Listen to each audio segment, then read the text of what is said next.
Namaskar, and welcome once again to Bookaholics Live Talk. Today we have with us Amal Chatterjee, senior course tutor from University of Oxford. Uh, he is a senior course tutor on creative writing and academic writing, and besides that, he is also a published novelist.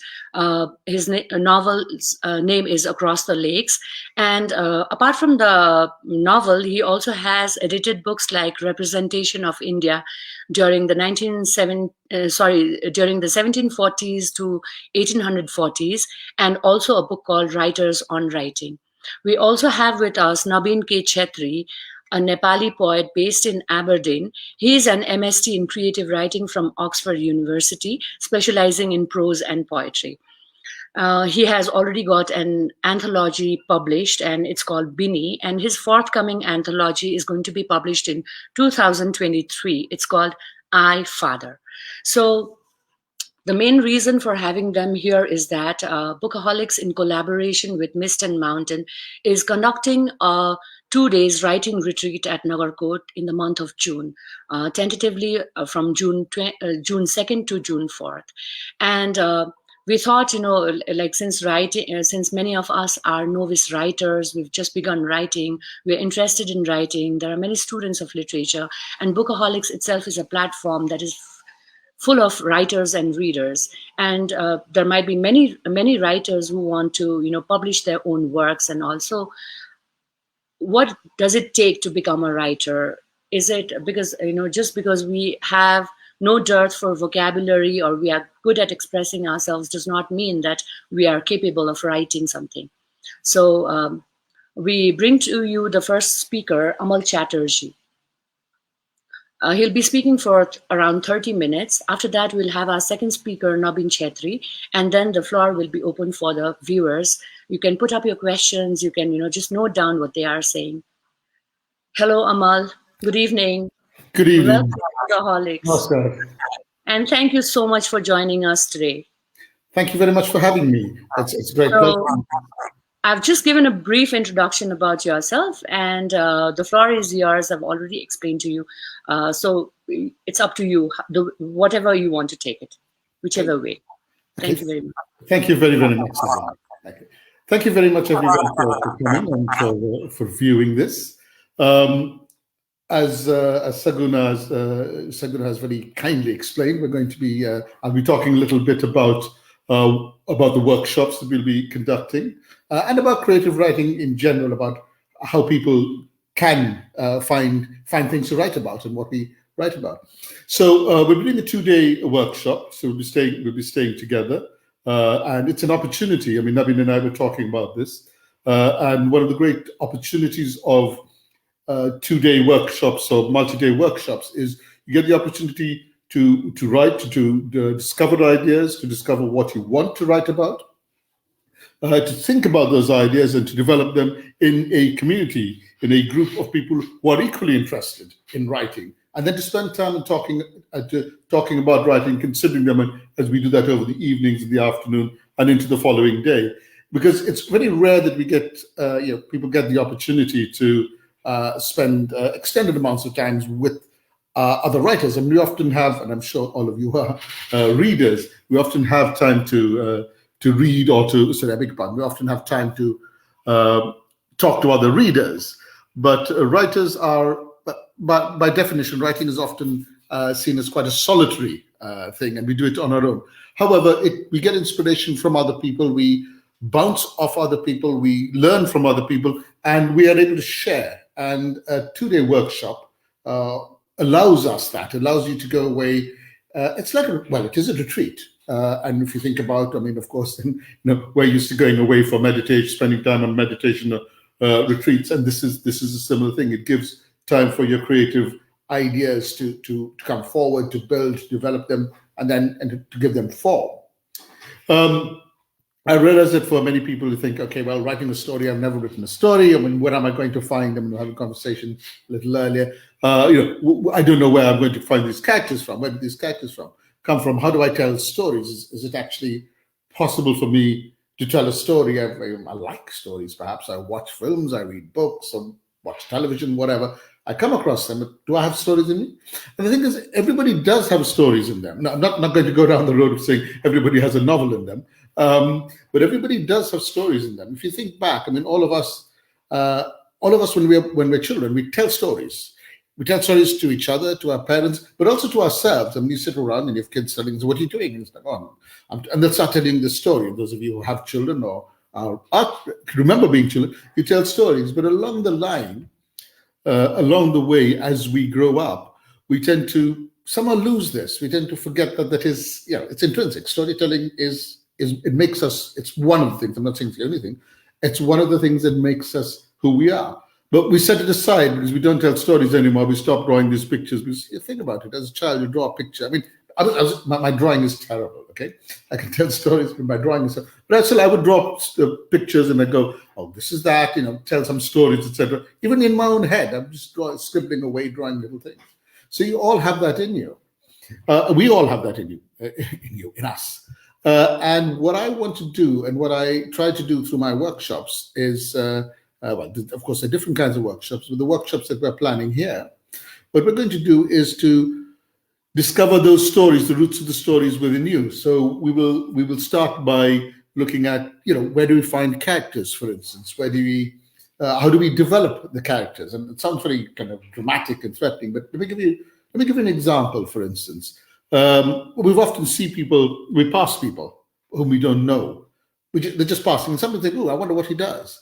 And it's actually what we do often in workshops is we take ideas like that, people we've seen, and we build on them and say, okay, you imagine them. What were they like? And say, well, what do you think that person's like? And, I wonder, maybe they're coming back from visiting someone. Or what? So who are they visiting? So think about, maybe they're visiting. So why would they visit that person? And as we say, why would they visit that person? Why were they visiting that person? And maybe visiting the person because they needed to get something, because they're a friend, because that person is sick, or maybe they're angry with that person. I mean, that might also be a reason. Or maybe the visit made them angry. And there's all these things. So there's always there's something happening there. So you've got a tension there, attention in the sense of something that's prompting something. So, okay, so why did they go there? So you now have a person with another person, and they have a relationship of some form. And this relationship then says, okay, so you've gone from having no characters to two characters and you don't just have two characters, they have a relationship, they have an interaction. And then you can follow one of the characters down. You can follow one of the characters or both of the characters down. Are they going to meet again? Okay, that's a question. If they're not going to meet again, why not? If they are going to meet again, why? So you set up these questions for yourself, and that's what we'll do in the workshop. I mean, I probably won't use that particular exercise, but I will use ideas like that, or we will use ideas, because my aim is to facilitate you. I'm not going to tell you, write this story. The aim isn't to say, okay, look at that landscape, which, as it happens, is from Scotland. I'm not going to say, look at that landscape. Now, this is the story that tell the story of that. We might use them as prompts, but I'm not telling you what the story is. You have the stories in you. And what we will do is we'll find ways of allowing you to look into yourself, and I don't mean necessarily have to look into yourself and become necessarily self-reflective, though that's one way of doing it, but also to look outwards, to look out at other things, to look around you and say, okay, what's the story there? Why is this? I mean, you take this, what's happening here? Why is this person here? How did he come here? I mean, you've got this person sitting on your screen, the pictures of Scotland behind him. He's Indian, Sri Lankan, and he's talking about doing a workshop in Nepal. So where is he? And okay, you can spend your time figuring out who he is, but you can also make up who he is. Okay, and say, okay, well, so who is he? Why is he here? Maybe he's, I don't know. You can think about, maybe he sells things. I don't know what he sells, but he sells stories in this case. Maybe he sells things, or maybe he makes things, or maybe he doesn't make things. Maybe or what is that behind him? Why is that? Is that a rabbit? What's that? What is that? And just by asking these questions, they start prompting things. And what we will do is we'll use those prompts. Then gradually, as the characters build, we start discovering tensions in them, and tensions both in a tense way, but also where people want things. Why do we want? What does that person want? And what the person could want could be on a big scale, or it could be on a very, very small scale. What the person wants might be something immediate. I want a drink of water. Okay, there's a drink of water there. How does a drink of water get there? And you can start stories prompt quite easily. And this is what we do as children. You say, what are you doing? You say, oh, I'm doing this. Why are you doing that? Well, I'm doing this because da da da. And this all builds up. So we start from there. We start often with people. You can start with places too. We won't go down that road. That's a different prompt, a different way of prompting things. But if stories eventually come down to characters, to people, who could be people or animals, they could be gods, they could be, of course, they could be rocks too, rocks which talk, whatever you want. But they come down to characters, so we'll have those characters there. Then you have incidents where things happen to these characters. So we'll think about incidents. What happens to this character? He pours a glass of water, he spills the glass of water. Okay, you spilled the glass of water, what happens next? So you start building up a little scene. So something's happening there, and maybe somebody else comes in. Maybe this other person whom you met earlier, that person comes in. And if that person comes in, how do they respond to the fact that he spilled water, and so on and so forth? And you can build it up. And as you're building them, you hear other people. And the wonderful thing about working in a group is you'll be hearing other people coming up with stories. And what happens is people start saying, oh, wait a minute, that's really interesting. Because sometimes it's almost easier to see other people's stories or the stories that they're coming up and say, somebody says, well, I've come up with this person. You go, yeah, but that person could be this. And you start bouncing off each other, and it helps both writers, because by this point, or inventors, maybe, if you don't want to consider yourself a writer yet, the writing is going to happen a little further down the line. They're still inventing, coming up with stories. So you start inventing these stories, and you invent for each other. You help each other. You don't have to take everything that anybody else invents. You think, well, that's interesting. But maybe that gives you another idea. And you've got all this imagination is there. It's just that we've all kind of suppressed it or held it back. And so we'll do that. And then once we do that, we start building the characters, we start building their worlds, the world that they live in, which could be the real world. But even within the real world, what elements of the real world are interesting in terms of the story that's being told? Because where they are, why does he have, coming back to this character sitting in front of you, why does he have a picture of Scotland on the wall behind him? He's not in Scotland. I'm actually, as it happens, in a completely different country. I'm in Amsterdam. Okay, I'm in the Netherlands, I'm in Amsterdam, which is in the Netherlands. So why do I have a picture of Scotland on the wall, and why am I talking to people in Nepal? And what is this? And so you've got all this. So you can start asking questions, which will then create even more interesting background to it. So you start adding these into the mix, and you see which bits are particularly interesting, which ones have more life to them, and then you start adding those together, and then you can bring in other characters. And in workshops, what often happens is we borrow, as I said, we borrow characters, but we might also borrow other ideas from other people. Say, that's an interesting idea. If that person has that function, or does that job, or does that has that profession, or has that attitude, what if I borrowed a bit of that into mine? And so that you bring that in, because characters in the end come from the real world around us. Even if we're completely invented, even if I'm writing a story about a rock. Okay, and the rock is going to have personality. It has personality. And that personality comes from the idea of it is somehow in a sense human. And so we have all these ideas. So that all builds up, and then we gradually build up a person, or a person or personality. And the next stage then is often or another stage, if I follow this particular route, there are different routes. The next stage you might decide to say, okay, I want a plot. I want to, how do I create a plot for this? Because, something happens to them. But is that, how does that take it forward? But the question is, so we've got an event. Let's say you decide something major happens to them. This major thing happens. But how did they arrive there? So that's the rising action. So it arrives to this point where this critical moment happens. Okay, and but then what happens after that? Because if you just set it up to there, that's the point. He fell off his chair. Okay. Why did he fall off his chair? What happened after? So he was doing something silly. He was waving his hands, and he somehow slipped and he fell off his chair. That's funny up to a point. Okay, well, you may not consider it funny, but it could be funny. Okay, assuming nothing has happened to this person, me. Okay, and I try not to fall off my chair. But what happens after that? What's the effect of this?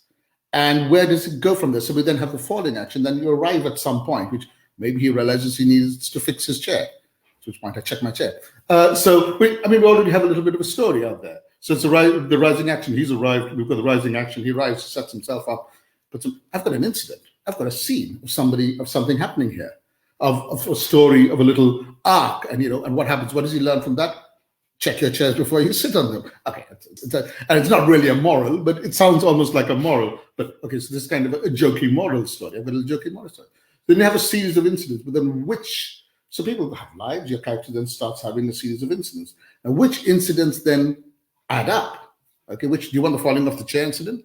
Does he learn immediately after falling off the chair? Does something else happen in between? Does he need several other incidents, etc.? So we start putting some incidents together, and then we try to create an arc, as we call it, the story arc. So we then have this arc of the story, which sort of rises to the point of the climax, the crisis, and people use different words, and then it falls away, and it arrives at a different point, and at the end of it, you go, that's interesting. We've arrived somewhere.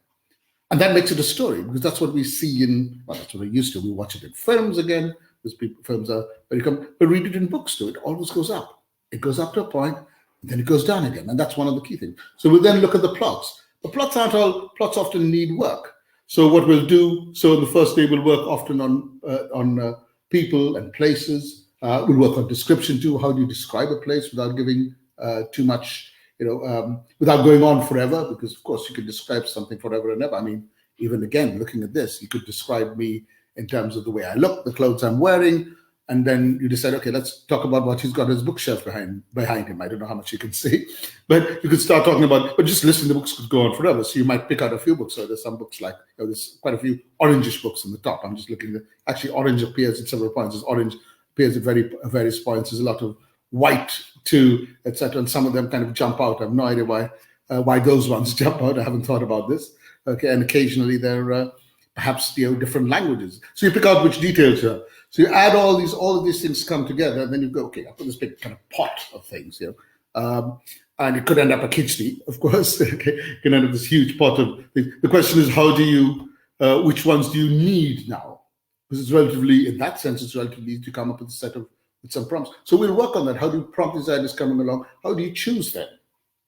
How do you develop this into an arc which arrives at a place? And the aim will be to help you to start stories from scratch, if you want.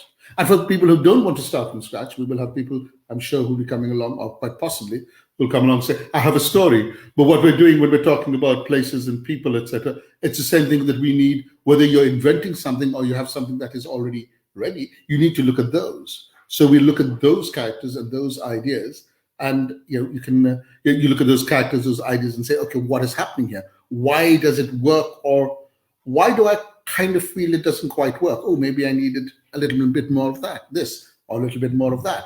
So you bring in those ideas. So we'll work on all that. And by the end of the 2 days, okay, at the end of the first day, then you have time to go away and think and talk to the others about it outside the writing practice, because we'll be writing in the sessions, very much so. Writing in the sessions, sharing, talking to each other.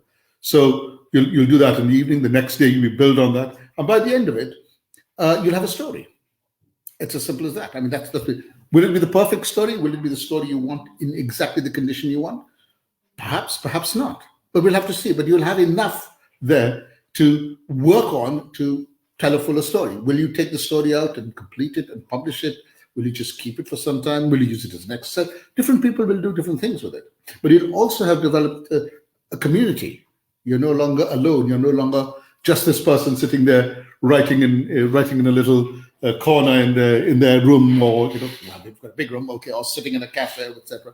You're writing. You now got people to talk to, share your writing with, and again, this is something that I and Nabeen and other writers have experienced. It's wonderful, because you're no longer alone, and you've got other people who are interested in what you're doing, who have similar experiences, and who want to talk about it and can talk about it, because reading and writing are very different things. They're related, obviously, but we read stories, but to take them forward, to create our own, we need to go somewhere else. But you do have it. I mean, you could almost argue that the creating of a story is almost more basic than the reading of a story. The listening to stories is why perhaps how we have come around to actually starting to create stories.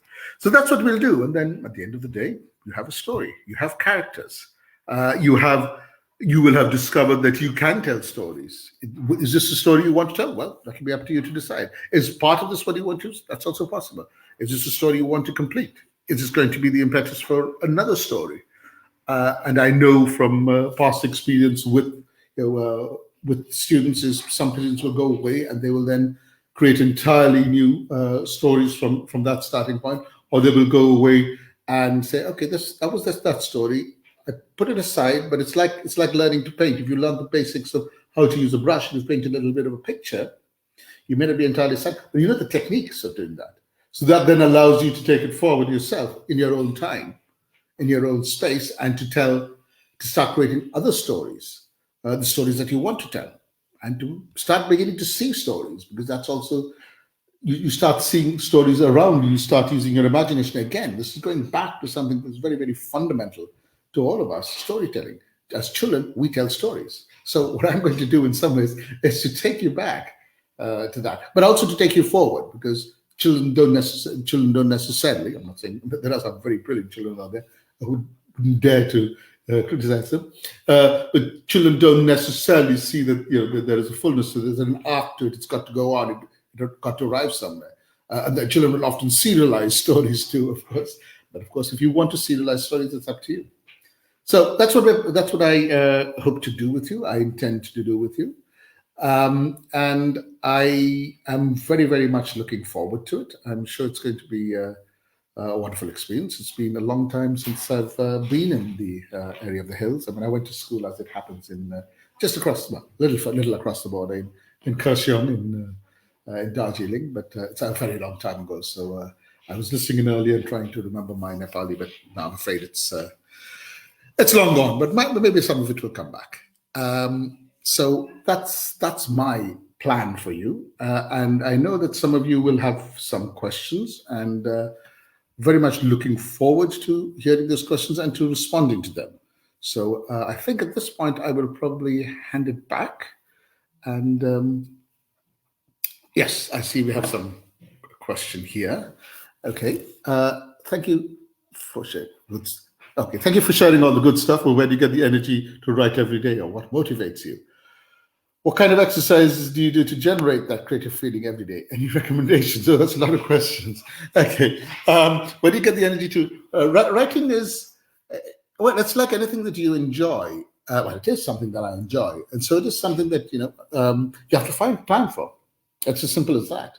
You need to find time for it. If you enjoy running, it doesn't happen by itself. So you need to find time to run. But at the same time, as with running, as with anything else, one of the things to realize, and this is what motivates, because it can be dispiriting. You write something and think, no, nothing's going to happen with this. But what motivates you realize that everything's learning. It's like running. It's like anything else. Practice helps you to develop and helps you to go forward. What kind of exercises do you do to generate that creative feeling every day? I think one of the key ones is actually just having a rhythm, developing a rhythm. And sometimes there are periods when you realize that this is not going to happen, but being aware and preparing for that, saying, okay, the next 2 or 3 days, because of X, Y, or Z, where I've got a lot of work, other work, I'm going to a wedding or whatever. Not that I'm going to weddings these days in COVID times. So you laugh at that, but plan it.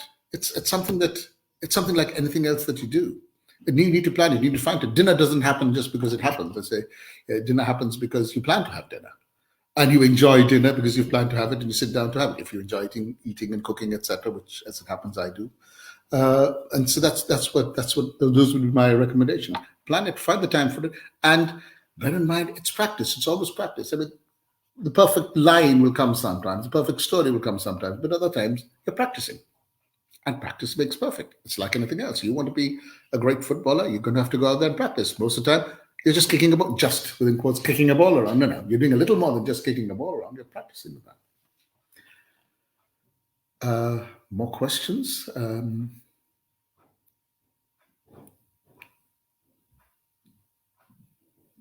My pleasure.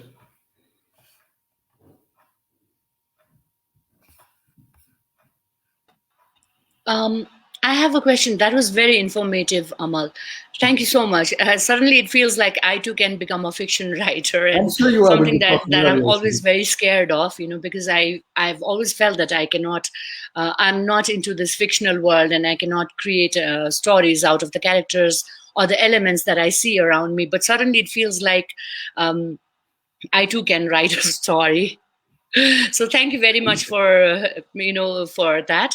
And my question to you would be, Shobha Day somewhere mentioned that I think it was in the literature festival held here back in 2-3 years ago. She mentioned that she writes 2,000 words every day. So how important is it? Like Haruki Murakami has also said that what he talks when in one of his book, what I talk about when I talk about running. So it's Mhm. basically about the book is basically about writing as a practice. Mhm. So do you think it is important for the aspiring writers to write something, at least make an effort to write something as a practice every day or not? Well, certainly it's important to make a practice. It's not going to happen without practicing, and I think I mean, the Murakami analogy is is a good one, very good one, because and it happens time when I was talking about the idea. I mentioned that idea of running, because if you don't practice, it isn't going to happen. The idea that you can go out there and, but to take the analogy of running for a minute longer, the idea that you're going to go out there and do the perfect run isn't going to happen. You've got to practice, and you're going to stumble. You're going to have to it's going to ache a bit here and there. And the same is true with writing. You really need to develop a rhythm for yourself. And what different people do at different times. I mean, I have friends I know who writer friends who some of them will wake up at 5 o'clock in the morning and they will say every day we write between 5 and 7. That would not work for me. I do not wake up at 5. If I do wake up at 5 o'clock in the morning, I want to go back to bed or have a cup of tea or whatever. That's not for me. I mean, I tend to work later in the evening. That's my time. So I then set aside and say, okay, this is the time I'm going to do it. So I think that is really important. You need to create a rhythm for yourself, a pattern for yourself. What the pattern and the rhythm is will vary from person to person. So it's just Shobha there has her target of 2,000 words, and I know people who do similar things like that. And I will confess for myself, I do vary my targets. It's like, but it also depends on what I'm doing, well, in terms of the writing. Sometimes I need to get a number of words on the page because I need to take it forward. At other times, it's like I'm going to have to do an editing task, etc. I'm going to revise it. And I tend to find that if I give the time for it, I mean, sometimes I go in there and think, it's just not going to happen. And I'll spend a lot of time trying to get into it. And then eventually it does, because I've got the practice of it. At some point it clicks. But unless I have the practice, it's not going to happen.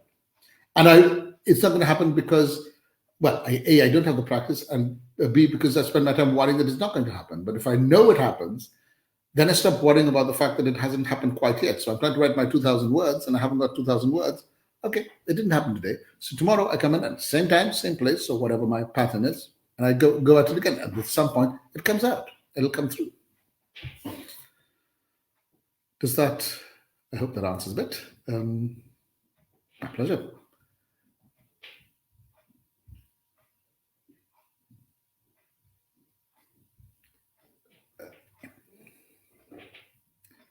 Okay. Further. Sorry.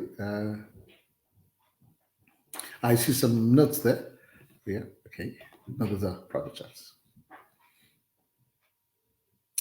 Any other questions?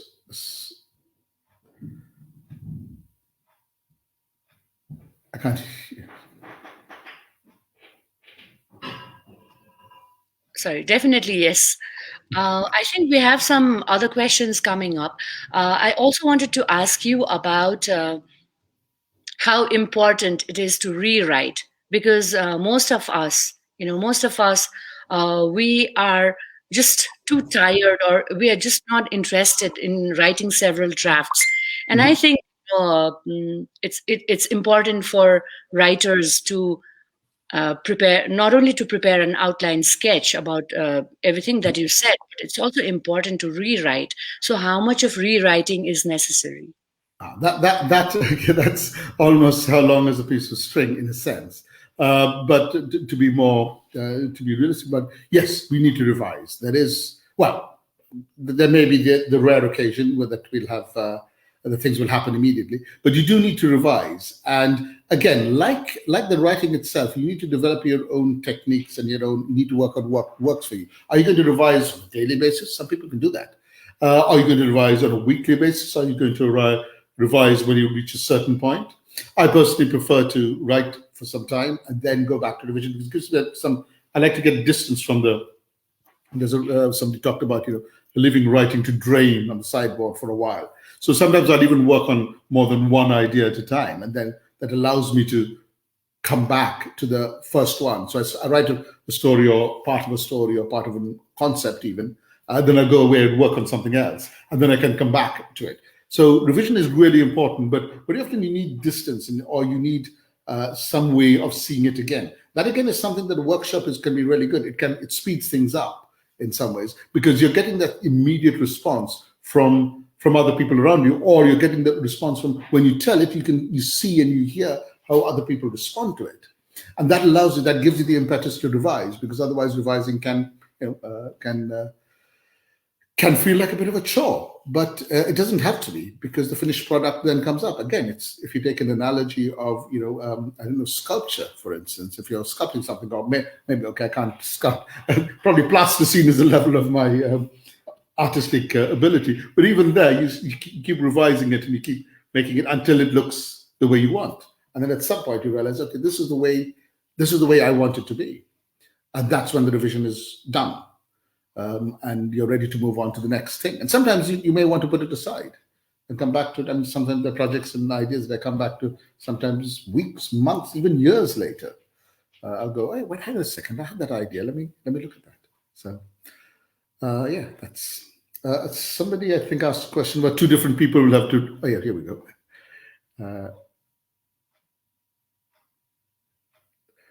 You observe the same environment, same society, but one person can present the scenario in beautiful words, but another can't.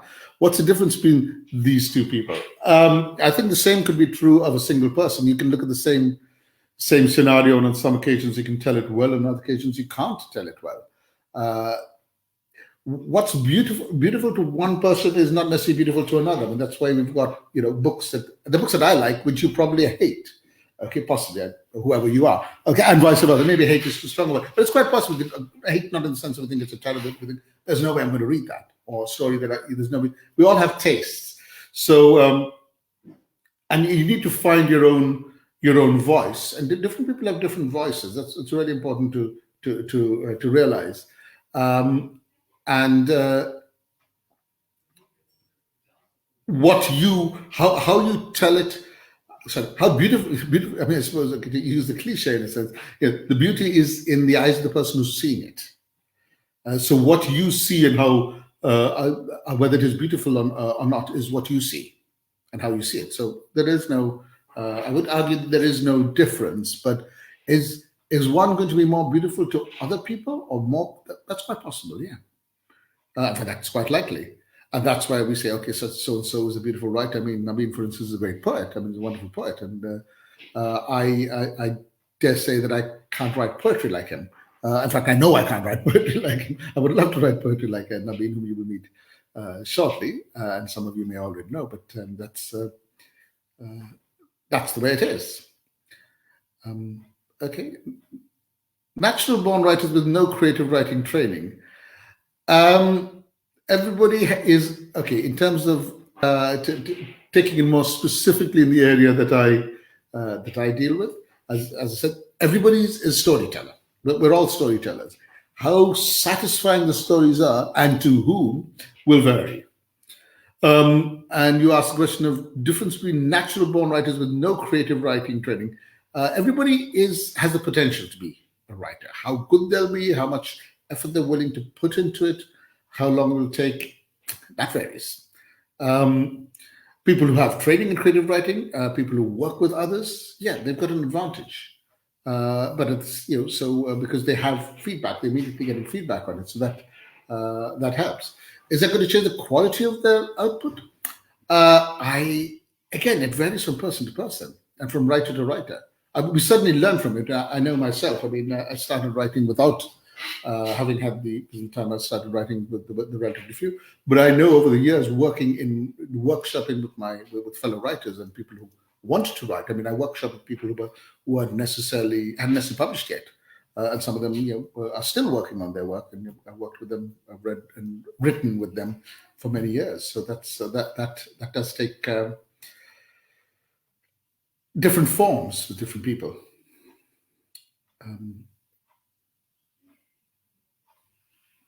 Not necessarily difficult. Is it? So the question is it must be familiar with difficult words to write? Not necessarily. Not all writers use difficult words. You don't. Again, thinking back on the idea of being a child, children don't necessarily use difficult words. Very simple words can tell a story. So no, you don't. You don't need it. You do have to read. I would argue to tell a good story. You can create a story, but to tell a story that satisfies you and other people, you do need to read. But I mean, we're at Bookaholics, so I think that's a given. It's unlikely that if you don't read at least a reasonable amount. Thank you, Amal. It's really wonderful that this session is turning out to be really very interactive, with lots of questions coming in from the readers, from the viewers, let's say, because this is something that is something very unlikely to happen during the live sessions. They have got lots of questions and all. You also have some private questions, I guess, from your friends who have also joined you. So if you could check and answer, and then. Mm-hmm. Sorry, shall I? Yeah, you can. Okay, so I just saw a couple of questions there. Okay, so couple of private questions came in. What are the plans for these retreats in the coming years?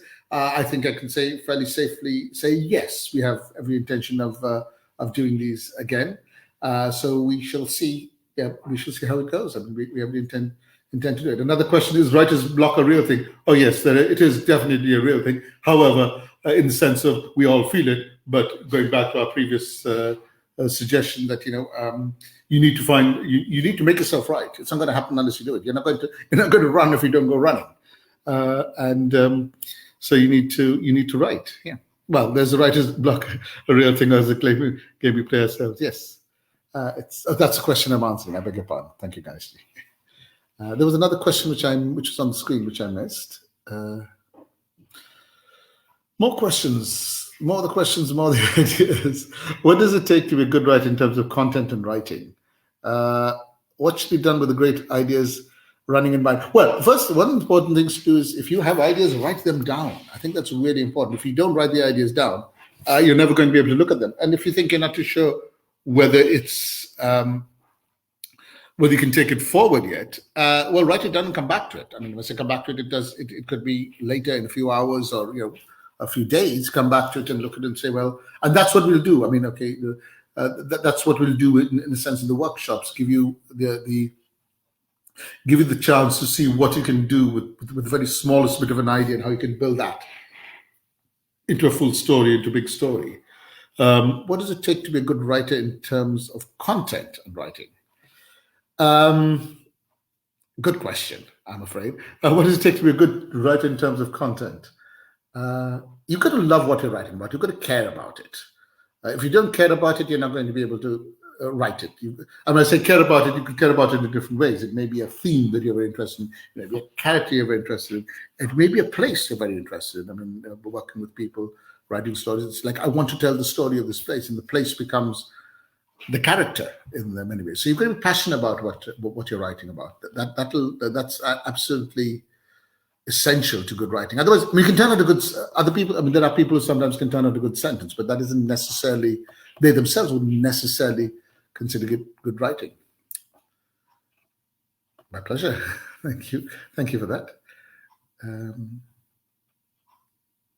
Can I share my favorite books and authors? Oh God, that is so hard.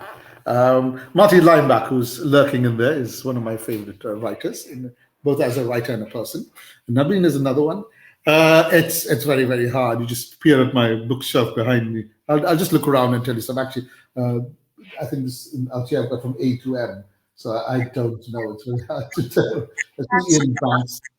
Sorry? Perhaps while you look around and look through the questions once again to see if you have missed out anything, we could probably ask Nabin to step in and talk about the creative writing retreat that we are having, and also there are questions like why is Nepali literature not being able to take remarkable place in the world literature. So I think that is something probably Nabin could answer. So we'd like to take a break for some time and let's have Nabin.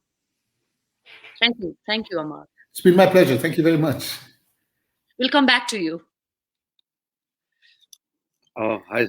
Now, Hi, uh, and so, just this writing retreat is also going to be about poetry writing. So there are a few questions that one of them being why Nepali literature is not being able to take remarkable place in the world literature. So probably you could shed some light on that and talks a little bit about poetry writing and what it takes, because everything.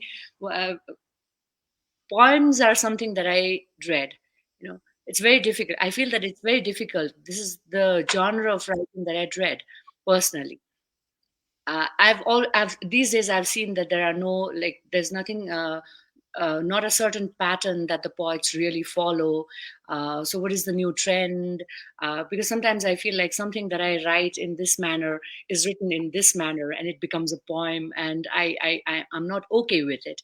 So, probably you could shed some light on poetry writing and how, as a writer, has been the journey to you, because you've already been published and you're waiting for your next publication in the year 2023. That's a long, long, long time to and you need to be really patient with that, because we often feel that once we write something it needs to be published, or we're good enough to be published. So we take criticisms and rejections very harshly. That's uh, that's what I feel personally. I'm sure other people can also relate to it. So there are new writers who have been wanting to get published, but still, because the manuscripts and all, they get rejected time and again. So it's really frustrating. So if you could throw a little light on all these things. Thank you so much for joining us. thank you, Saguna. I guess you can hear me. Yes, you're clear. So before saying something, with the permission of my guru over here, Amal Chatterjee, it's a privilege, and with his kind permission, and I have another guru at the backstage, Marti Leimbach. She's a famous author and author of Dying Young as well, which was made into a Hollywood movie. So she's also there. So with permission, and also I'd like to thank Saguna, a wonderful friend of mine, and to all the Bookaholics audience. I mean, before I forget, I just want to say a few lines. Bookaholics has been phenomenal, especially during this lockdown. I think so you guys have done a wonderful job. All those faces behind Ganesh Karkiji, who is right now at the backstage, and Silky Moonri and Vivek Adhikari. So, I mean, I want to give a big round of applause to all of you. And I think this is a very historical. Nobody in Nepal has ever done that, because I can see that from outside. So this creative writing retreat that we have planned for June, as I think so Amal has spoken a lot about that, and it's also to give you alone time for yourself to write over there, and also there'll be a big community of like-minded people, and that's where you can share your feelings, share your writings. I think so that matters a lot, and you also have time to write yourself, reflect as well, and like there'll be workshops, and I can see that like when you at the end of the workshop you'll be refreshed, and each one of you, whoever comes over there, will go home with a story or a poem. So we're looking forward to that. Regarding poetry, I don't know, it's quite a complicated thing, but I'll share a little bit of my own experience. When I was in Nepal, I don't know, I just started when I was quite small. I used to write a lot, and but I never knew what it meant to the world, like. And when I came to the United Kingdom, I used to, submit a lot of poetry to journals here, there. I started getting rejections. One, two, three. I think so. I've got more than 100 rejections to, uh, like for a guy from Nepal. Like, and those rejections used to be frustrating at first, but later on, I saw that no, I need to do something more. And then the only key is you read and write and practice. I think so, as Amal said, that you just have to practice. There's no other shortcut to that, and it'll build up slowly. The main uh, purpose of the writing retreat also is also to give a type of the feeling of a residency. That's quite common among us writers and poets all throughout the world. They go, they can buy time, and it's to tend yourself. Like, you don't have to. You are breaking a routine, and you are loving yourself. Like, you are giving time for yourself. Like, suppose if your name is, let's say, Gopal. Okay, Gopal, I'm giving time for myself. Like, you're reading, and this is happening in Seren Valley Resort. I think it's Seren Resort, Seren Valley Resort in Nagarkot. So we'll be over there on the second and third, and on the fourth we'll get back. And okay, and this is happening with in collaboration with the Bookaholics. Before that, we planned to launch a competition, creative writing competition. It might be a short story or a poem that I think so it'll come through Bookaholics as well. And there'll be some time to submit your creation, and we'll give the award during the residency. So that'll give a bit of a like connection with the residency as well. The second thing is Mist and Mountain has also launched. Will launch Jared Rochford International Poetry Competition. It's quite international, and we'll send the links over there as well. It's judged by Dr. Wen Price, who is a creative writing coordinator at the University of Aberdeen, and we'll also give opportunity, to post it there. And we would want, audience for the Bookaholics and creative writers, poets, aspiring writers, students from Nepal to take part in that. And the creative writing competition is hosted in memory of Jared Rochford, a wonderful poet who passed away last year. The first prize we're giving away is £150 with a plaque written by, with a plaque of Jared's poetry. And the second and third runners-up will get £50 as well as a plaque as well. Regarding the residency, and we've right now set up like 40 places, a first come first basis. So you can book your spot through Mist and Mountain website as well, or you can contact Saguna Shah or the Bookaholics team to book a place. Other than that,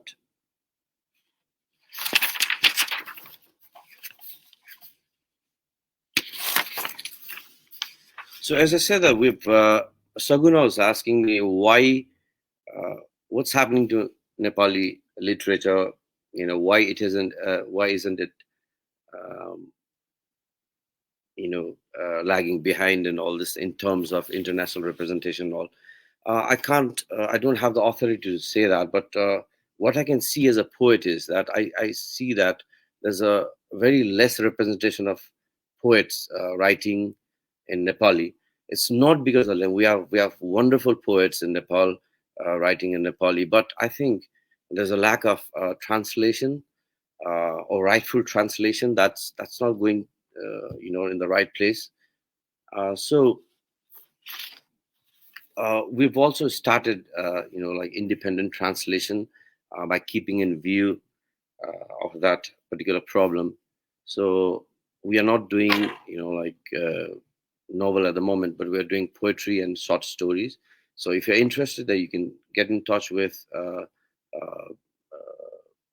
Bookaholics team as well, or the independent translation, through that you can find it in Mist and Mountain as well.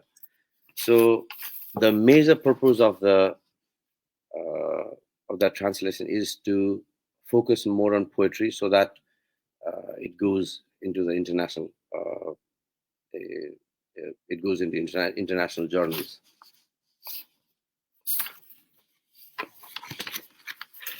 So so keeping that in view, what we are trying to do right now is, or what we are doing right now is, we are publishing an anthology of 30 Nepali poets, whether they write in Nepali or English. And if they write in Nepali, we're translating that into English. And if they are writing in English, we're translating that into Nepali. So the project, again, is called A View from My Window.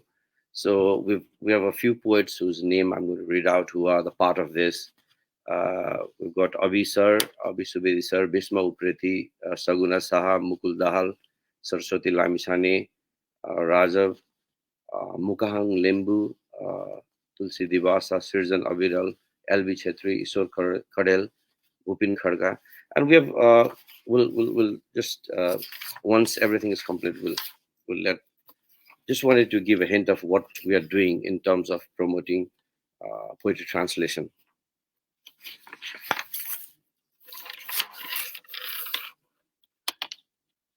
And on the poetry forefront, like what type of workshop is the poetry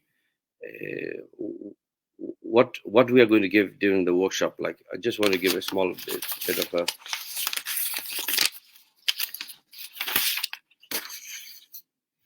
let's say the workshop can be anything. Like, it can be like writing from a memory, it can be writing using your senses in writing poetry.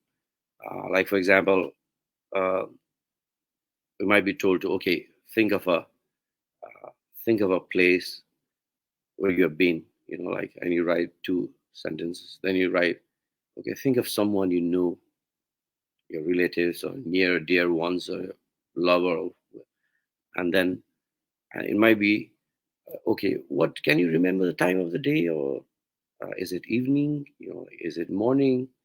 So then you'll be writing. Then it can be like, can you feel something, like sense of touch, is it can you feel the wind, or can you feel the salt on the lips, on your tongue, or something like that? So it will be basically the incorporation of senses, memories, and at the end of the day, I mean, you'll have written a poem. So there's various type of things that we'll be doing during that workshop. Have I missed something? Okay.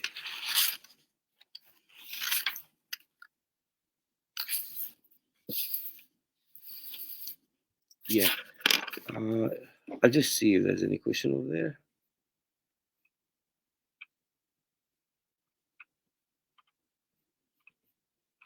Yeah.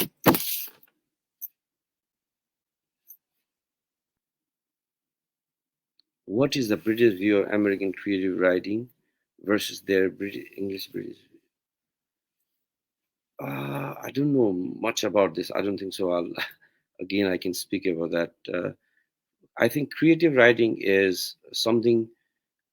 It's quite healing. Like, just wanted to.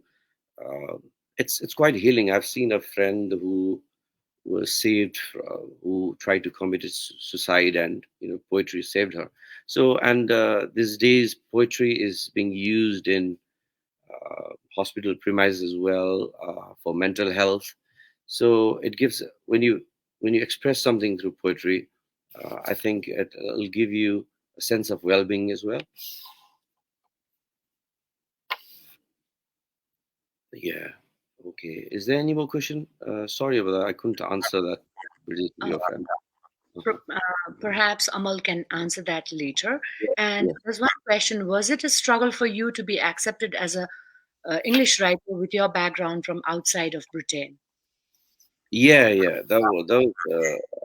I think it was quite a struggle. Many years, I think, before my first poem got published in a good journal. So yeah, I struggle in terms of the language. Is struggle in terms of, now it's quite. We don't have, if you have a good quality, then they won't care, like it just goes for the quality. But when you come, when I first came from Nepal, it was quite a struggle for me. But the struggle was that I needed more information. I had to get used to rejections. I had to get used to, and the other thing is what, you might face is, it's not a technical course. Like, for example, it's not like a doctor or engineer, you get a job, you get paid. Like, if you are into poetry for money, then I don't think so. That would be the wrong wrong place. Like, you don't know where the future is, but you just love poetry. That. So the love and the flair has to be there. Naveen, there's one more question for you. When you're writing something in a language other than your own, would you think it in your mother tongue first and translate it in English or any other language? Could you share your lifelong experience on it? When I write, I think I mostly write on memories. Memories evoke, and they touch me. Like, and I also write about nature. And when thinking about poetry in your head, yes, of course, the first thing you feel more comfortable with the mother tongue. But I have to admit that I'm not good at writing in Nepali. Though I've tried a few poems, and yeah, first you think in your mother tongue, and then you try to translate. But one good thing about writing about, there's a lot of things to write about Nepal, which I'll just read one poem at last, like, just to give you a sense of how you can bring your background into your poetry, which is quite marginal, like, which is quite, not many people have written, like, just because of the, maybe there's a huge barrier of language that prohibits Nepalese literature from coming into the world literature. And think about, like, 100 years of solitude. It's wonderfully translated, but you don't know that it is a translated, because it's such fine, like. So I think so, a little bit more investments should do, all the creatives from Nepal, and like us, like, we should invest more on those translation portals, rather than, like, just doing individual translation. Like, we just see where we stand, because there's no doubt about it. There's phenomenal, uh, I mean, in terms of quality, we've got, but we just have to have that rightfully translated. Yes, sir. Naveen, I have a question for you. There's a sense of longing. As I've been reading your drafts, I've read your poetry book, and there's a sense of longing, longing for home. You're quite nostalgic when you write poetry. And can you shed a little light on this? So much of longing in your writings. Do you Yeah, miss home it, often? Like, why did you? I find that you miss home a lot. yeah, Is yeah. It's just because physically I haven't been able to. Yeah, but the mind is always over there. Like, it's yeah, it's a very good subject maybe to write about. Even in Gerard Rochford poetry competition, the theme is family. So what what I think that means is, like, home, family, childhood. That's important to everybody, and it means a lot to everybody. And the fact that, where is home? What is home? That's that's a that's quite an interesting and intricate question as well. You don't know where is home. Is it a place where you are living, or is it where you're born?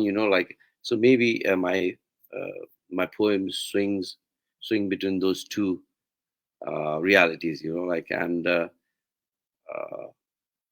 somewhere, and memory helps, to get those feelings out, in form of the most distilled version of language, the poetry, distilled form of language. Mm-hmm. One more question to you, Nabin, from myself. Um, is it possible for the readers, for the aspiring writers over here, after taking the workshop that Mist and Mountain is organizing along with Bookaholics, is it possible for aspiring writers to join Mist and Mountain's creative writing workshop in Aberdeen? Is it possible? If so, what is the process of getting involved in? I think, I thought I would talk about that, and that's what I nearly missed. Thanks for reminding, Saguna. Yeah, Mistin Mountain Residency right now is open for international applications from the 23rd from the 20th of May. It's in the website, and we have a deadline of 30th May, and the residency is starting on the 23rd of July till for 1 week and 3 days as well. But right now it's just self-funded, so we are working with like fund people. If you get funded, definitely, you're most welcome to apply. And it's set in Aboyne. It's near Balmoral Castle, where the Queen goes every year. She spends 3 months. And we have a partnership with the castle premise as well. That means any creatives who come over here, you can get a tour of the state as well, with a kind permission of the ranger. So that's a good thing, it's just near the Royal Decide, Balmoral Castle. And once it's open, it'll be on the website as well, the funded. But if you can come anytime, you can apply for the self-funded option, and more information will be updated on the website. Yeah, thank you. Thank you, Nabin. There are two questions. Probably, maybe Amal can step in to answer those two questions that have been left out. And we also have Marti Leimbach with us, who uh, I would like to be introduced by Amal, because he would be the right person to be talking about Marti Leimbach, and she has responded back that okay, she's willing to share some of her words with us. So at the end of the session, maybe after you're done with the questions, you could probably introduce Marti Leimbach with us. Thank you, Amal. There are two questions. I think, what is the British view of American creative writing versus, I don't know, English British? Is one superior than the other?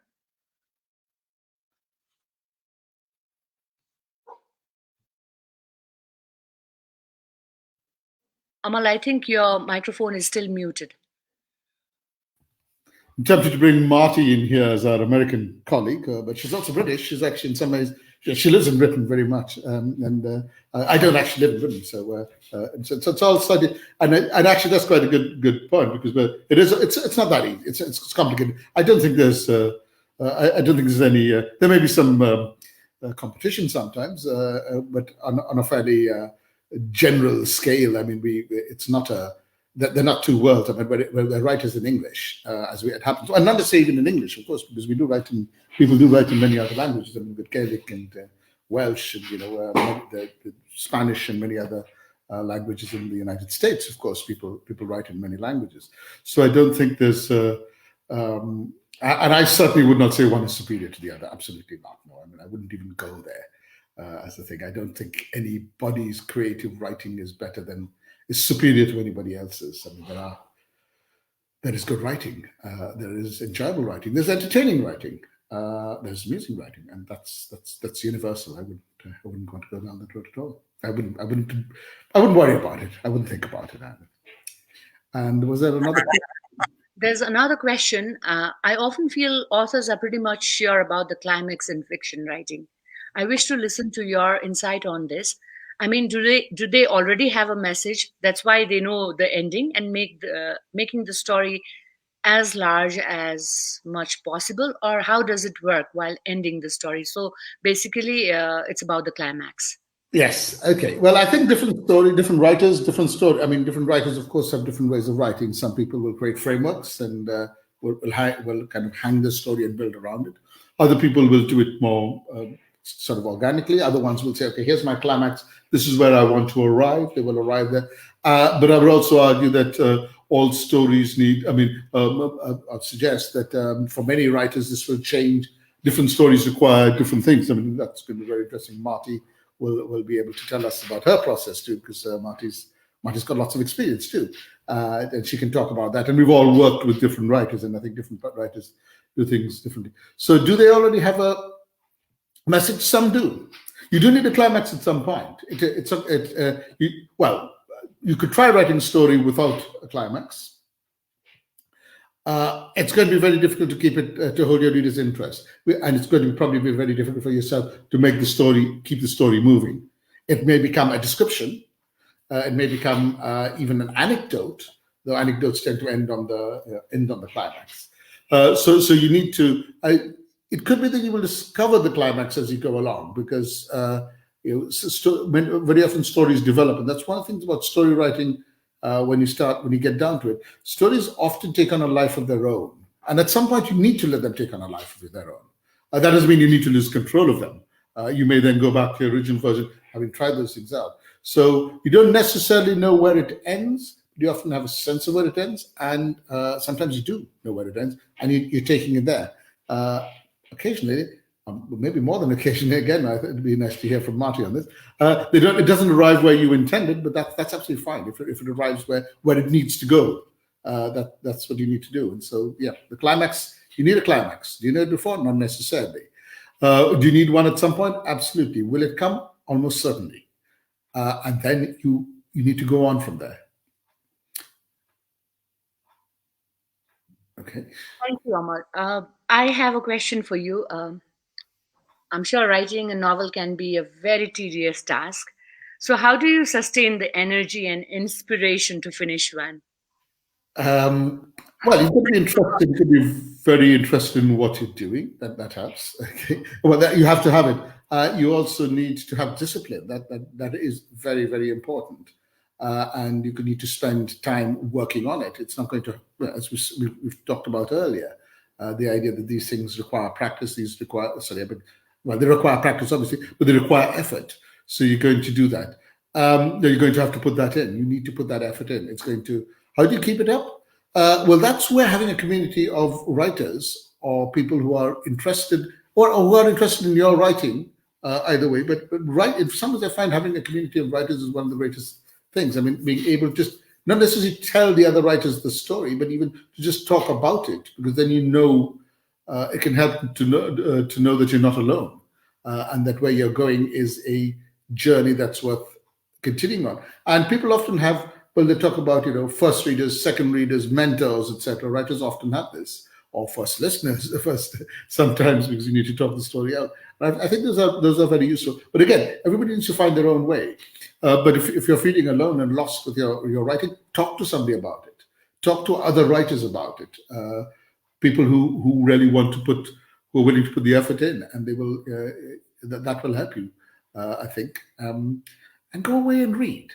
That often helps. I mean, if I've had a very busy period of teaching, or for instance, or other work, editing or other work, sometimes I need to spend a few days just reading, because that just gets me back in the mode. So if you are struggling with your writing, maybe go away, read for a bit, and then come back. You don't have to read the same thing. Absolutely not. Read what you enjoy. Read what you want to read at that time. I suppose, like many readers, I often have more than one book on the go. So I picked the book that appeals to me at that point in time. So kind of. Yeah, I do agree that it's very important for us to read. If you want to become a good writer, you have to be a good reader. That's how I feel. So, what is more interesting to you, writing short stories or writing a novel? It varies. It depends on what I'm at. I mean, I've written nonfiction, I've written history, I've written drama, I've written short stories, I've written a novel. It depends. I don't. I think it depends on, not quite on the time of day. It's not that bad, but it depends on where you are at a particular, where I am at a particular point in time. And I'll often have more than one idea or project on the go. But I mean, they can take years, and that's the thing. I mean, it's when I've had had a family growing up, etc. So we spend time there. So that takes, well, I'm sure again, the other parties who are here will talk about that. Thank you. Thank you. There's one question over here. I don't know if it is the right question or not. Can you tell about the admission process in Oxford? Now we have two scholars from Oxford talking to us, so I'm sure it's a long way. And actually, this is a privilege, to have you with us over here, because it's like Oxford coming to Nepal and then coming with creative writing retreat again in July. So actually, it's a wonderful opportunity for those who cannot apply, or for those who cannot afford to go abroad. But however, share us a little about the process. Well, I mean, the information on how to apply to the Oxford Masters program, and of course, there are different programs at Oxford. I also teach online courses, and I think a couple of my former students from my online courses have very kindly showed up. They're lurking around there. Hi, Kinjal, and hi, Marti. Melina, I beg your pardon. Marti is not one of my students; it's one of my colleagues. So it's very nice of them to show. So the admission process, well, it's all on the website. If you just go to the website, you'll find out there. You've got to fill in forms. You've got to write a portfolio. You've got to prepare some material that you're going to submit. You've got to write a covering letter. So take a look at those. I mean, actually, Nabin has been through this, so he can also tell you about it from the, if you wanted the coalface from that end of it, so you can tell us how that works. So that's the process of it. It's a very transparent process. There are a number of deadlines that you can, dates that you can apply at, and we've got different. So we're currently in the process of it. I think there's another deadline coming up. I'm looking around, but I don't know where my notes are. So I didn't expect that question. I'm sorry. But please do apply. I mean, this is something very important. We do want writers from a very, very keen on having writers from around the world and from a wide range of backgrounds and interests. And so please do apply. I know it's not very much of an answer. I'm sorry, it came out of the blue. I promise you, it is on the website, and I'm sure that when I'm around, but in our wonderful administrator at Oxford, Rebecca Rue, will answer any of the questions. Thank you, Amal. It has been wonderful talking to you and listening to you on various aspects of writing. And since there aren't any more questions at the moment, would you like to introduce Marti? I would be delighted to introduce Marti. Just give me. Okay. It gives have questions for Marti as well. Okay. It gives me and Nabin a very, very great pleasure to introduce a surprise guest. She did say she was coming, but we're really, really grateful that you're willing to come on, Marti. Lovely to see you. We haven't met in person for over a year now, which is unusual. We usually see each other several times a year at Oxford, but we haven't seen. So Marti is a wonderful writer. Marti's written 7 novels, including, well, as Nabin mentioned, Daniel Isn't Talking, and the New York Times bestseller, Dying Young, which went on to become a film. Her novel Dragonfly Girl has just come out, and it's YA. It's just come out, and it's getting wonderful reviews, as it absolutely rightly deserves. So, ladies and gentlemen, Marti Leimbach. Thank you. Nice to see you, Amal. Lovely to see you. It's really unexpected. Great. And Naveen. I feel like I'm sitting around my friends. It's great. Hello, Saguna. Thank you for inviting me. Welcome, Marti, and that's so nice of you to agree to come in, just step into our talk, and you've been there backstage all the while, so it's really a pleasure having you with us. Thank you so much for joining, and we'd really love to hear from you about your novel, about the movies that have been adapted on your novel. I read that Julia Roberts was one of the stars in the novel that you wrote. So Can you please share? The floor is yours. Well, I have to say that that was a kind of unusual circumstance. You don't normally, when you write a novel, you should never be thinking that this is all about getting it to Hollywood. However, there will be the occasional novel that, for whatever reasons, and we can talk about what those reasons are if you like, strikes and begins to be something that a different audience would like to address. And when that novel is purchased, I want just to make very clear that almost the first thing they do is kind of write the author straight out of the picture. They will take your work as a novelist and they will completely redo it into a different format, because whenever we change media, whenever we change from one genre, say a long form novel, to another genre, be that poetry or drama or, you know, film, everything about it changes. So I was very lucky in that the movie came out, because it simply meant that the novel itself got a higher profile and became something that's, you know, sort of stuck around for a much longer time than it might otherwise have done. However, since then, I've written other novels, some of which have been optioned, most of which have not been, which might even be better books, but that's not really the issue. The issue is sort of, you kind of get lucky or you kind of don't. My latest book, Dragonfly Girl, I, of course, would hope that someone would take an interest in that and its sequel, which is called Academy 1. But if they don't, that's okay. That's not why I'm here. I'm here as a novelist from this earth. Thank you so much, Marti. There's one question, probably you could answer that question. What would be your suggestion on making the stories purposeful? How can a beautiful piece of fiction move beyond the aesthetics and touch more pressing issue? Is there the question seems to be very long. There are multiple questions over here. Is there a golden mean between aesthetically appealing writing and also at the same time addressing the pressing issue beyond personal musings head on? If yes, what are your suggestions to aspire for that? So probably all of you can share about this, beginning with Marti. Okay, well, this opens up a whole discipline about aesthetics, so I won't get too far into it. I really love to hear what Naveen has to say about this, as he's a poet.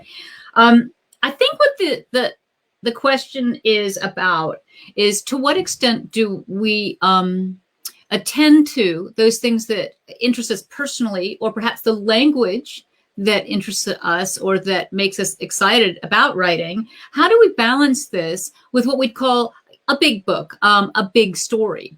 And I think that some of our best, most memorable novels, and that's really the only form to which I'm now speaking, would be those that take a kind of large external big look at something, and then within that large picture, that external problem, say, in the case of Academy 1, which I'm now writing, a girl is stuck in a terrible situation in a kind of school, and she must escape it, but she could just escape it, except there's another complication. So the external pressure is there, that there's this academy, which is kind of this evil academy, but there's another story, and that story is much more personal, and that story is about her relationships with people within the academy. So lots of times in novels, we see more than one story taking place. We see that big story that you kind of, I'm speaking to the person who asked the question, is alluding to when you say, you know, pressing issues, or, you know, the bigger picture or whatever. We've got that big story, but we also have another story or other stories, which are much more personal, smaller, and on other threads, which are nonetheless critical to making that book be memorable. Now, how is it memorable? Why does this matter? Funny enough, the big picture doesn't really matter unless those smaller issues matter a lot. And that's because otherwise we just look at news stories. News stories are the big picture. Why would we need drama? We need drama because we want to see the change. We want to see the change from that character at the moment that they started within the story. Where did they start from? And we will compare that to where they end. They must have a personal stake in that story that causes a change inside them. We're thirsty for that as readers. We are reluctant as human beings to want to change. Sometimes we do want to change. We don't even know how. But when we see change, we see something dynamic. And when we see that dynamic movement, we're drawn in. And we're also drawn in by the externals. Of course we are. That often is the decision basis on which we decide, well, am I going to watch this film? Am I going to read this novel? What's it about? Okay. But honestly, it doesn't really matter what it's about if you don't have those characters we care about changing through progressive complications within the structure of the book to something different from whoever they were when they started out.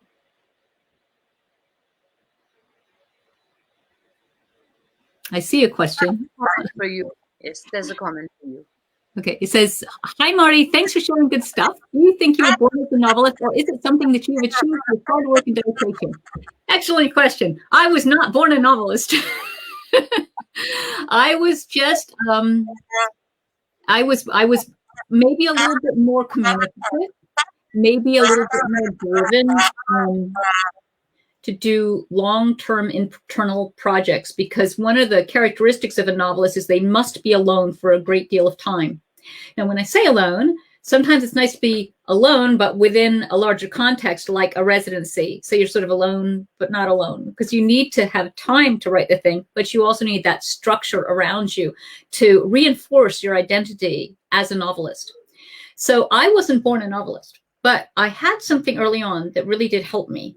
Well, I had lots of things. One I had was an example. So my mother was a journalist. So, okay, I'm not a journalist. But what I did see was her dedication to writing and her affinity with words, with language, with books. And so these things became what I valued too. It's very hard to be a novelist when you're born into a family that just doesn't, or a culture or a village or a whatever, it doesn't value this stuff. You've got to value it. And so if you have people around you who value it, then you have an advantage. So in that sense, I was born to become a writer, or at least a communicator in some respect. I hope that answers your question. There is a lot of hard work, by the way. It's pretty boring. You need to sit down and you need to just get stuck into the work, even when it's very frustrating.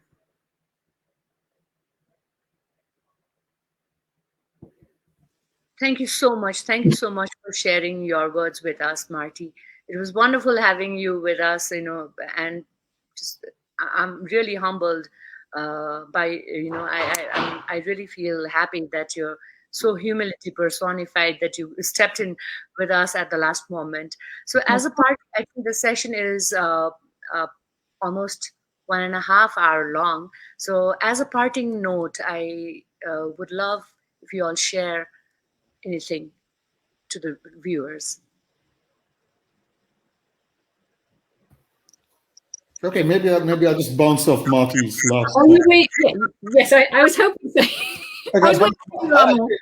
Marty, I mean, nobody's born a writer, but having a community of some form, and it's not necessarily a massive community. It could be just having a sibling, a friend, somebody across the road who reads and has books. I mean, this idea of books behind us. Now it's become a Zoom thing. Everybody, or these, but having somebody who reads. I grew up in Calcutta, Kolkata as we call it. No, it's not far from Nepal in that sense. And I went to school just across the board. But we had books. And I grew up in a culture. My parents read books. We had books in the house. I was allowed to read anything in the house. I read stuff that was entirely inappropriate in the sense of I didn't even know what it was about. I was reading, and I was reading Gorky at the age of 10. I had no idea what I was reading. Do not waste your time reading Gorky. Well, by all means, read Gorky at the age of 10. I don't know what it'll do to you. It doesn't seem to have done me any harm, but it was there. And he said, "Can I read that?" It's like, okay, read it. So I read.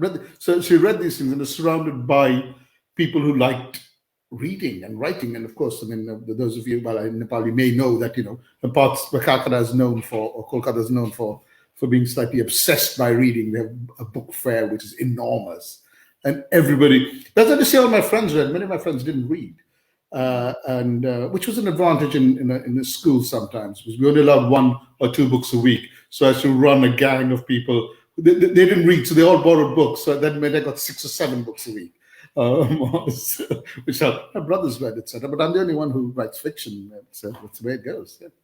That kind of feeds into. I think, yeah, you need. I have a huge admiration for people who who come into writing when they don't have the advantages that Marti and I think, Nabin, you two have of growing up where people around you are reading. And for them, I have enormous admiration, is all I can say. Thank you, Amal. Naveen, would you like to share something as a parting note? Emphasizing on our viewers to join the writing retreat, of course.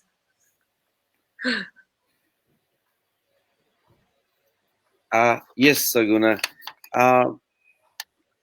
Just a small note about I and Amal talking, in case like due to COVID restriction, or in case if you had to postpone the residency, we're thinking of doing that in October. So we'll do in consent with Saguna and the Bookaholics team. So just wanted to share this with the viewers. And as I said, that Marti, my guru, she's got a Dragonfly Girl recently come out. So I would like maybe, request Bookaholics, to do some sessions in Nepal. And I don't have to say anything about her. But this is the 8th novel. And other than that, I want to thank everybody and Saguna, Bookaholics team, Ganeshji behind, who's doing work at the back. And I would love to see you all at the residency. And before going, I'll just read a small poem dedicated to you all, if I have the permission. So is it okay with the time? Yeah, okay. Yes, of course. Yeah, I've shared this poem with Marti as well. So in the dark, sitting by the window in Berlin, the yellow laburnum trees brightly lit on the pavement, I think of home. It is night in Nepal.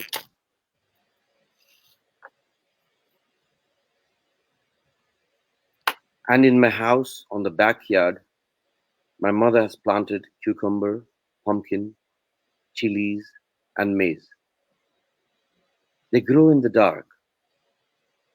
The cauliflower rises to the sky in a dull embrace.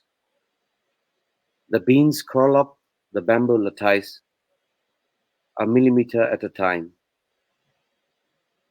By the time my neighbor's cock crows in the morning, the colors from the fields will have silently entered the roses.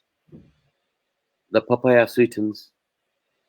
So many things grow in the night, in the absence. Thank you very much. Thank you very much, Naveen. Didn't I say you are so nostalgic? You're so nostalgic all the time. Thank you very much. Marti, would you like to share a few words? Just to say thank you very much for inviting me on, and that it is such a pleasure to be among you. I have such respect for Amal and for Nabeen and for everybody who is bringing out new writers, writing themselves, and helping those of us writing to get our word out. So bless you and thank you. Thank you very much. So should we part, because there are no questions? So I think it's time that we take a leave. Thank you very much once again, all three of you. It has been a wonderful experience having you here virtually with us. And we're looking forward to Mist and Mountain's creative writing workshop in Nepal in June. I hope the viewers today have many things to take away from this talk. And I'm sure there will be few interested ones who would be joining us in June. So thank you very much for your time. Thank you very much, for being here with us. Thank you.